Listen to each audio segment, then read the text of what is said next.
શું તમે જાણો છો કે શનિદેવ પણ હનુમાનજીથી ડરી ગયા હતા? એક દિવસ શનિદેવ હનુમાનજી પાસે આવ્યા. તેમના ચહેરા પર ગર્વ હતો. તેમણે કહ્યું, હવે હું તમારું પરીક્ષણ લઉં. મારી દૃષ્ટિથી કોઈ બચી શકતું નથી. હનુમાનજી શાંતિથી બેસીને શ્રી રામનું નામ જપ કરી રહ્યા હતા. તેમણે નમ્રતાથી કહ્યું, હું તો મારા પ્રભુની ભક્તિમાં લીન છું. મને પરેશાન ન કરો. પણ શનિદેવ ક્યાં માનવાના હતા? તેમણે હનુમાનજીના ખભા પર જ બેસી ગયા અને કહ્યું, હવે જુઓ મારી અસર કેવી હોય છે.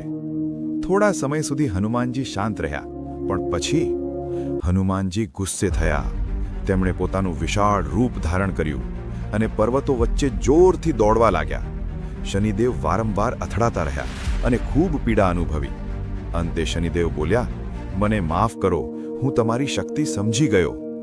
ત્યારે હનુમાનજી શાંત થયા અને શનિદેવને મુક્ત કર્યા.